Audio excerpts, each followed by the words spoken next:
Hey, good morning. This is just a little reminder. Hopefully you have someone in your life that's there for you like all the time. It might be a friend or a family member, somebody who's always there to like listen to your problems and all the things that you know aren't like super important, but you need to get them off your chest or else you go crazy. You dump them onto somebody else and then they just have them. I've been that person for a lot of people, and I just want to say that I'm a little tired right now. And it sucks because there's no real way to express that you're tired. You don't show it. You can yawn, but that is rude, and you can't sleep in public because you'll get arrested. I'll get arrested. It's an honor in way more ways than it's not to be someone who people rely on, but it just sometimes you don't have it. So this is just an acknowledgement to go thank all the people in your life who are there for you all the time. If you're reliable, people are going to come to you for stuff, and that's awesome. It's awesome to be that person. It's awesome to have people in your life who are like that.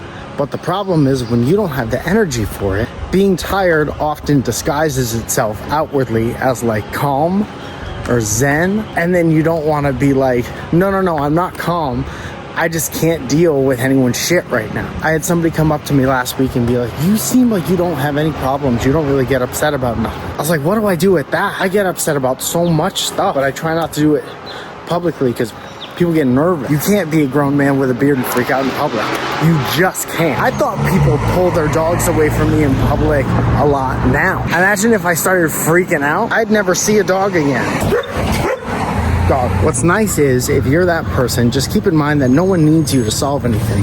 No one's really going to listen to you anyway. If somebody's going to solve something for themselves, they're going to do it because they decided to do it. I love being able to be there for people, and it makes me sad when I don't have the energy to do it. And there's no good way. I'm sure there are good ways to tell people, but I don't know any of them. I don't know what to say really when somebody comes up to me and is like, oh, I don't have any money this month, and my girlfriend left, and it seems like no one's texting me back. Sometimes all I want to say is like, yeah, for sure.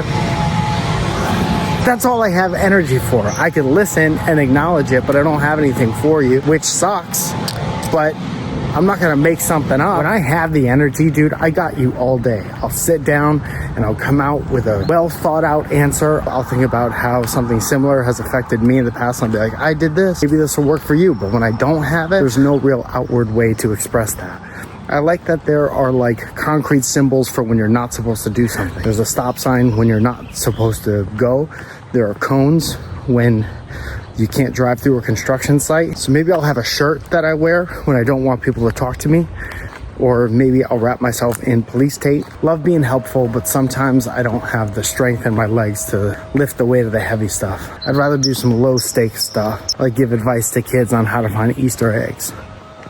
I truly think they're not looking hard enough. Hey yo, I just wanted to say it's almost Easter time. If you're a little kid watching this participating in like an Easter egg hunt, look around. They're all over the place. Don't get flustered. When your nerves start kicking up, then you start missing eggs. Look in the grass, look in the bushes. A lot of times they'll be on top of a bush. If you're near like a swing set, look on the swing, look under the slide. A lot of times they're under the slide. Ask your mom, ask your mom's sisters. Dad and uncle aren't gonna care so much. Ask grandma. You might think praying to God or Jesus is a viable option, but a lot of times Jesus is kind of hands off because that's more of the Easter bunny type situation. There's a bit of a discrepancy. I read through the Bible a couple times looking for Easter eggs growing up, and I couldn't find any. But holding up traffic to let you know that Easter eggs are all over the place. Just gotta open your eyes. Kind of a metaphor for life in that way. Okay, I love you. Happy Easter. Cover art rich with Easter eggs from the material within by the incomparable Casey Landerkin. Available now on MikeFalzone.com. I'm an East Coast person at heart. Sorry. You say sorry? Oh no, is this gonna be one of these conversations? Who said sorry?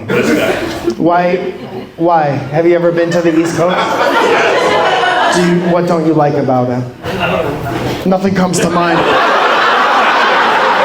Nothing comes to mind, just wanted to say something for a second. Humidity sucks. The community sucks? Humidity. I was like, what a weird critique. There's no sense of community out there. I try to get a food drive going, no one give no cans of stuff. No one helps you shovel your shit. You gotta get the ice off your own shit.